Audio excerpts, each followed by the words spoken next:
This is the Nike Tiempo Maestro, which takes over from the Tiempo Legend 10, and it's quite ambitious, with Nike calling it the softest boot they've ever made. And it just might be. So I'll talk in length about that today, but of course also go over what the Maestro does well and also not so well, to hopefully help you decide if you should buy a pair of these bad boys or not. Because as always, I'm JayMike, and this is my review of the Nike Tiempo Maestro.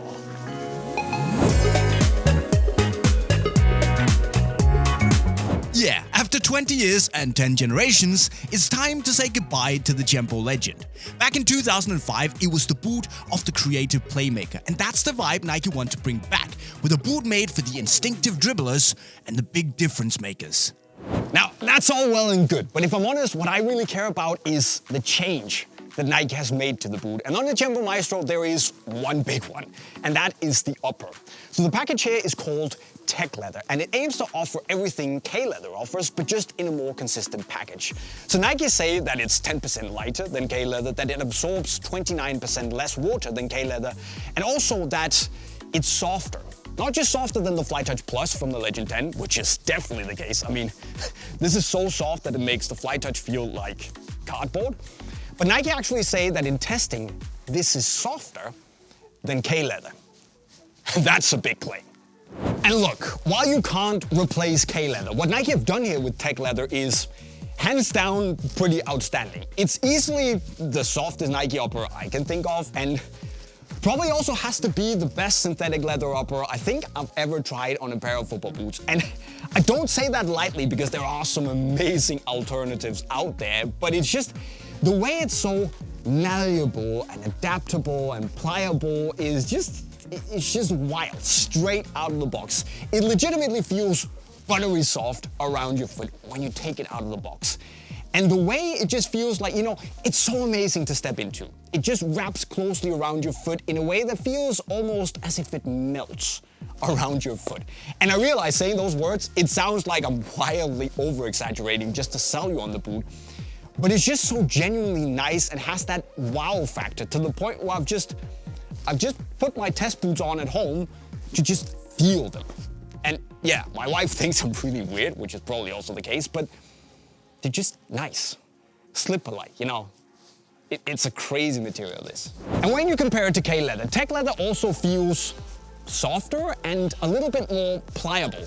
It's definitely a different feeling material, and Techleather does feel a bit more, flimsy is not the right word, but it just doesn't have the same richness and natural padding and tension to it that K-Leather has. But in terms of pure step-in comfort and adaptability around your foot, it can definitely rival K-Leather. If not, I'm gonna whisper this, surpass it, because it's soft. Now, Techleather is also less prone to overstretching compared to K-Leather, which is a good thing. But if you're a player that relies on the upper of your boot to stretch in order to feel really comfortable, a Techleather will stretch a little less.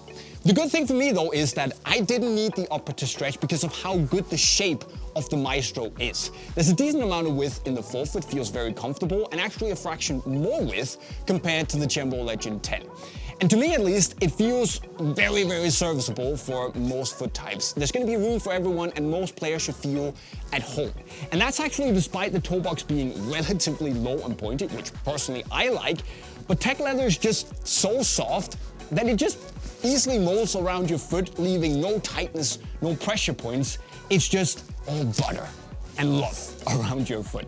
Size-wise, I went true to size with my usual Nike size US 7, Europe 40, Japan 25, and lengthwise, it's absolutely perfect. It fits like a glove, a really soft glove. It just has that sleek, nimble, you know, streamlined sensation of a material, but just with a softer, wider, more accommodating fit. And that's a really good combination. Performance-wise, it's solid. The lockdown is okay, it's acceptable, it does what it's supposed to, and the heel is comfortable enough, the padding feels nice, and I can't complain too much about it. Except for maybe the heel being a little bit too, like, open and rounded and wide for my taste. If it had been a little bit tighter, more narrow fitting up top to pinch the heel a little bit more and make it feel more locked in place, I would have preferred that, but it's okay, so I'm not gonna be too upset about it. And I know it's a lot of words to say that Techleather is an amazing upper, but to me, the upper itself is worth trying the Tiempo Maestro for alone. It's that good. But of course, there is also the touch, where Techleather aims to feel like, and even surpass, the real deal. It probably doesn't when you compare it side by side with K-Leather, but to me it doesn't really matter, because what Nike have made here is something that I reckon would fool a lot of people into thinking that they were indeed wearing the softest leather around. So you've got this slightly airy mesh liner on the inside that adds a little bit of this fluffy sensation, slightly padded feeling to the touch. It feels rather elegant because of that, and because the upper is so buttery soft that it just feels painted on your foot, the touch is actually rather close and personal as well. And it's one of those boots where, no, it's not one-to-one with K-Leather, but it does more or less all the same things. It feels consistent in the wet and in the dry. Even in the wettest conditions, you could fear that it would be a little bit slippery, but the way Nike have coated the upper here means that you have this slightly matte, sticky sensation. You have the feel of the leather grain, but it just has a little bit more. It feels slightly amplified compared to regular K-Leather, so yeah. It's consistent across the board, and it's one of those boots that just made me want the ball. I was asking for the ball every time I was wearing this. So it's a really good feeling on the touch. No nonsense, but just that, little extra something. As for the outsole, Nike have changed things up from the Legend 10 and gone with a Vapor 12 inspired design with 2 outsole islands for a more wrapped feel. I'll be honest though, I don't feel that big of a difference from the Legend 10. It has a pretty similar stud layout, albeit with a few more and slightly more aggressive toe-off studs here. But other than that, it's also pretty well balanced, has nice rotational maneuverability in the ground, and overall feels pretty good. But maybe just has a little bit more focus and emphasis on those quick little movements in tight areas. And in that regard, it does well, feels pretty snappy on your toes, so it does the job. However, as much as I've praised the upper, because it is good, there are also a few annoying things about the Maestro that you need to know about. And the first thing is that the Maestro is not leather, which personally I don't really care about because it does everything I want leather to do and sometimes even more. It's a fantastic upper. But if you miss those leather Tiempo Legends and you're adamant that your next boot has to be K-Leather and nothing else, well then, I do think you would be surprised and also would not care that much after you actually try them on. But if you are firm, then, well, it's not leather. You're missing out, but it's not leather. And the things I would have done to get a floating tongue and a tighter fitting stitch and turn heel on the Maestro. I mean, and I know you are getting that on the Ligero Pro, which is ridiculous value for the money, and I will review it. But here the heel is just a little too wide for my taste. And while the upper is godlike, it's just not as nice and soft and premium as on the Maestro. So if they just done that, it would have gotten a little bit closer to perfection. At least if Nike had updated the insole, which can feel a little bit slippery at times. I just could do with a little bit more grip, to be honest. And finally, I have 2 things about the outsole, with the first one being a little bit of instability with this row of studs that could have been ever so slightly wider to give full stability when you push off.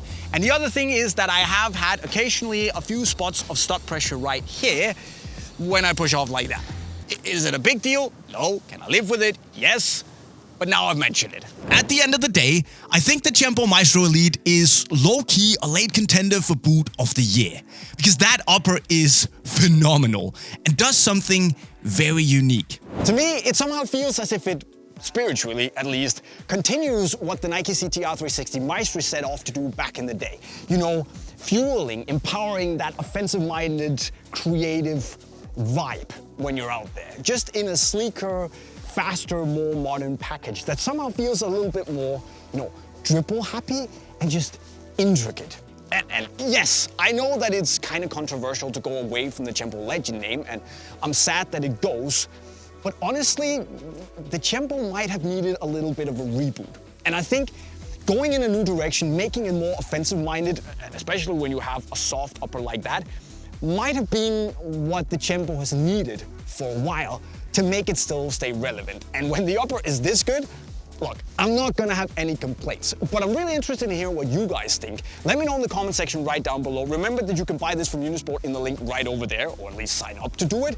And well, yeah, don't forget to subscribe to the channel.